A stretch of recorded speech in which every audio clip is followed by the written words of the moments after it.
talk to Chris Fanini, who won't be here talking about last night, but we'll be here talking about the future of scheduling in this ever-changing world. Chris, good afternoon, and how are you?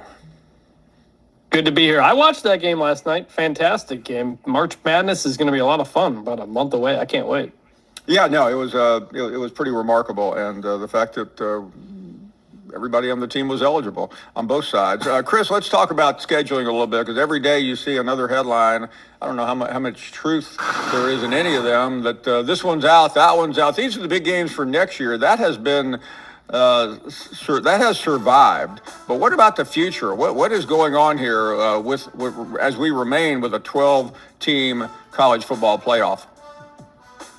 Well, you yourself, Paul, made a lot of news recently in talking about whether or not Alabama is going to back out of the Ohio State series in a couple of years. It's been reported the other day that Texas is canceling a series with Arizona State, and this stems from obviously the SEC going to 9 conference games.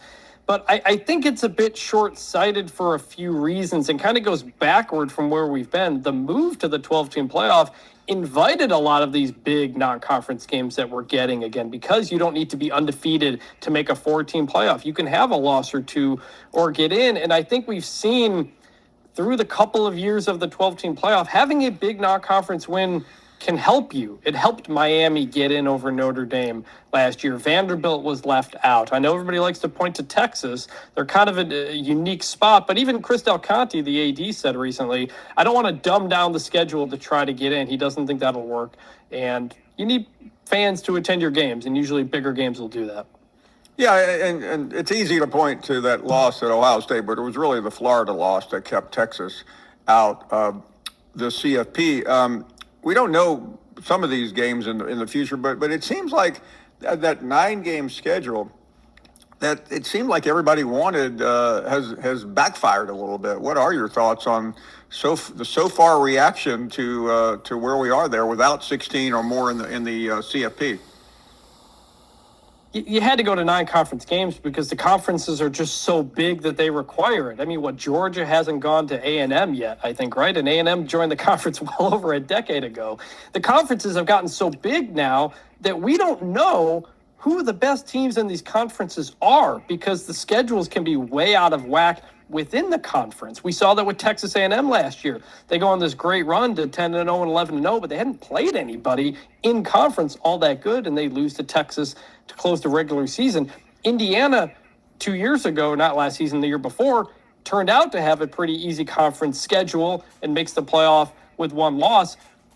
The intra-conference scheduling is difficult. You have to go to 9 games because there's so many teams, but this is new for all of us who grew up on college football when conferences had 10 teams, 12 teams, 11. Like, you usually played everybody. You usually knew who the best teams were in a conference, and you could determine your postseason based on that. We don't really know that anymore. And by expanding the conference schedule, you have fewer non-conference games, which means even less data to compare the conferences. Who is better, the SEC or the Big Ten? Well, if they play fewer games against each other, that's going to become even more difficult to evaluate. So it all comes back to that conference realignment, conference expansion from a couple years ago that kind of consolidated things and has made scheduling and the playoff committee's job a lot harder.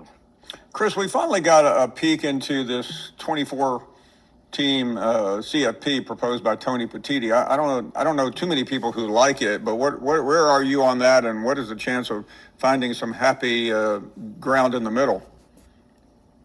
I mean, the first thing, I would love Tony Petitti to push for this publicly. I've put in interview requests to try to talk to him about it. I mean, the last time we heard from him, really, was at Big Ten Media Day back when he was pushing a 16 field with automatic qualifiers. So I think there's a case to be made for it. If you want to say, look, the high-level non-CFP bowl games are full of opt-outs, let's just make those playoff games. Like, you can make that case. I can at least understand it, but it's not really being made, and I worry that it's going to devalue the regular season, because if you have a 24-team field, Ohio State's never going to miss it. Georgia's never going to miss it. What fun is there for those teams outside of the playoff? If you're an Ohio State fan and you know you're going to the playoff, what does that mean for the regular season and the 7 home games you have to sell out? Like, That is what my concern becomes, because it's not, college football is not the NFL. Attendance had been going down in college football for years and years and years until post-COVID. Now we've kind of got a bump back up, and better games are helping with that. But I think it's a very much concern.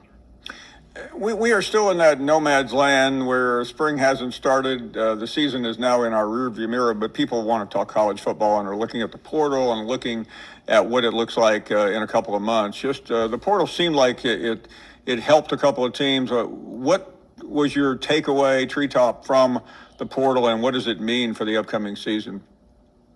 My biggest takeaway is that the quarterbacks are back on the market again. Like a year ago, there weren't many very good quarterbacks on the market as teams realized keeping our guys is the most important thing, keeping the guys we know. But this time around, there were more teams that needed quarterbacks than there were great quarterbacks available. So you have Miami pulling in Darian Mensah from Duke at the last moment. You have Tennessee trying to figure out what they can do. Can Joey Aguilar get another spot? You have Indiana getting Josh Hoover from TCU. You have Sorsby going from Cincinnati to Texas Tech. Sam Levitt, Arizona State to LSU. So quarterback money continues to go up and up and up, and teams are going to do whatever they can to find one. And holding on to them is going to be pretty hard. So quarterback's a big thing. And then Lane Kiffin. Lane Kiffin did a really good job at LSU in the portal, closed really strong. You weren't sure for a minute there if they were really going to land a quarterback that they liked. But he's able to make some moves and get Sam Levitt in at the very end. And I think LSU fans got to feel pretty good about the top-end talent that they were able to bring in for year one under Lane. Chris, always great. Chris Fanini from The Athletic. We have other guests that will be dropping by here on